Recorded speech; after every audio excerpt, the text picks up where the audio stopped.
That is right, everybody. This is Crystal Racing announcing Fernando Alonso's decision to take a sabbatical from Formula 1 for 2019. Of course, many people have been calling this his official retirement from Formula 1. But of course, for me, more than anything, it's more of a split away from McLaren.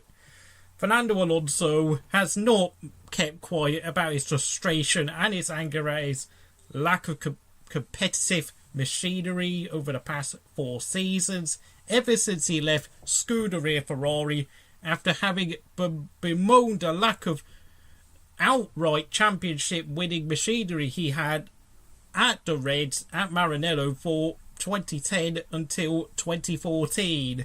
And I have McLaren's official statement, of course, where Zak Brown called him an outstanding McLaren, an outstanding ambassador for McLaren, 17 years of Formula 1, and undoubtedly a Formula 1 great. You can read the document itself. I'm going to link it in the description beneath this video. That's right, folks. That means that Fernando Alonso's seat at McLaren is going to be wide open. Of course, I just did a video speculating on the rumours of whether Carlos Sainz will take the seat. Not only that, it means that Stoffel Vandoorne has got a huge, major reprieve in terms of getting a chance of racing in F1 for 2019. What else? Lando Norris is also got a chance of coming to Formula 1, but of course that is dependent on whether he actually wins GP2 next season. But of course, Lando Norris does have something in his contract that does says a clause in his contract that says that Lando Norris can go and look for other options if McLaren do not offer him a seat for 2020 or something of that type. So, of course, even so, Stoffel Vandoorne is not entirely safe. He is not safe at this point in time. And to be honest, I think Fernando Alonso is pretty much retired. Is pretty much quitting McLaren more than anything, because he knows that McLaren are going to be stuck with Renault for quite a few years. And, well, to be quite frankly honest, the more I think about it now, the more I realise it could well be a full-time retirement for Formula 1, because, to be honest, I don't think any of the top teams want him. He has burned far too many bridges in his time as an F1 driver.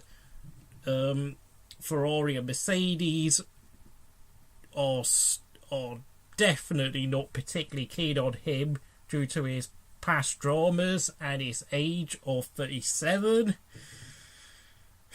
Crikey, it is just astonishing, really. I can't really add any more to it, I think. So as for the driver market, as I will repeat again, it's Carlos Sainz, Stoffel Vandoorne, and or Lando Norris in contention for those seats at McLaren next year.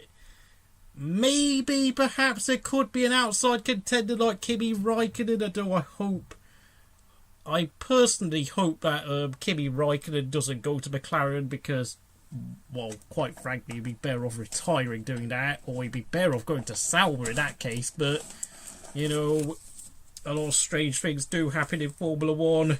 So, yes, that's right, folks. So, any Fernando Alonso fans watching this, commiserations. The end could well be here come the end of 2018. This could well be it for Alonso, because of course, unless McLaren have a massive miracle, or some team like Mercedes or Ferrari have some sort of freak scenario where they need to find a top driver and they find that Fernando Alonso is the only option, the end of the road is very well possibly here. Of course, now, I would admit, I am not a big Fernando Alonso fan. So I have to say, I'm not actually that sorry to see him go, if I'm going to be frankly honest. I'm not feeling that sense of sorrow like a lot of fans are.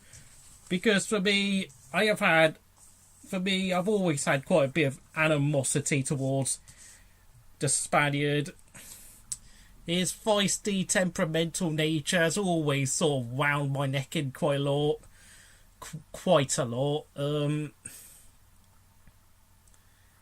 He made, for me, I always can't help but feel that the two World Championships he won in 2005 and 2006 always came across as being a bit fortunate in the way that Kimi Raikkonen had major reliability issues with his McLaren Mercedes MP420. And then, of course, Michael Schumacher wasn't quite at his best anymore in the following season in 2006, where he crashed out in certain races like Australia.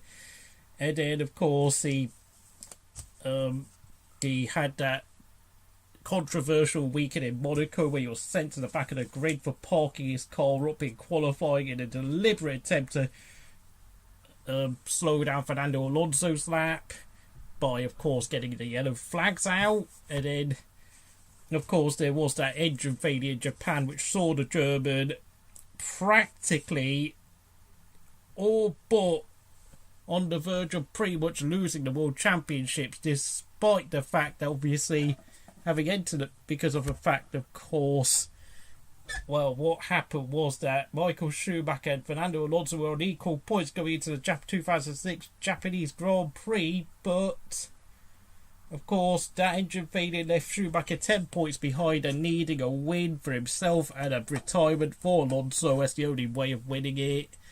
You know, of course, Alonso, of course, as we all remember, did have an amazing season with Ferrari in 2010 and 2012, but quite frankly, it wasn't enough. And the thing is, in many ways, Fernando Alonso, I think, arguably messed up his own career back in 2007 when, after falling out with Ron Dennis and over driver treatment, he wasted 2 years of his career at Renault. When, had he stayed at McLaren, I think he could have quite easily become 2008 World Champion. And to be honest, had he just stayed at McLaren until about 2014, he could have easily won 2010 and 2012 as well. So in a sense, Fernando Alonso, a man who had sublime driving talent and an amazing, unique ability to get the most out of an ill-handling car.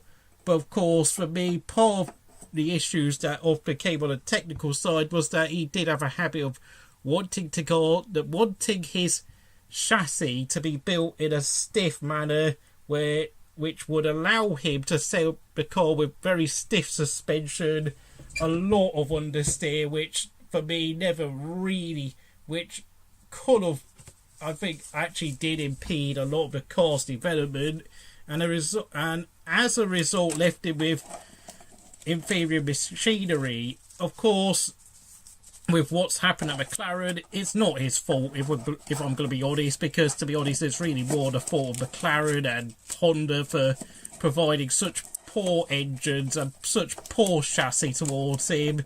But at the same time, though, had he not burnt his bridges at McLaren back in 2007, and had he not burnt his bridges at Ferrari more recently, you know, we would not be in this position. So I'm really sorry, Fernando Alonso fans, but I have to say I kind of feel as if he brought his own fate upon himself, and that's why, you know, whilst he is just about a top 10 great of Formula 1 history, I don't think he won't be remembered as what you could say maybe as one of the top 5 greatest, which, you know, if you take his talent into account, I think he actually is one of the, quite possibly the greatest driving talent there's ever been. But his attitude and his demeanour and the way he's, you know, he performed his decisions has messed up his career. You know, it seems as if he's lacked wisdom in his decision making. He's had very bad timing. His judgment hasn't been good enough, and yeah, kind of, you know, he's kind of his own enemy in that regard. So if you enjoyed watching this video, please like, subscribe to Crystal Racing, share this video, comment, and I'll see you again next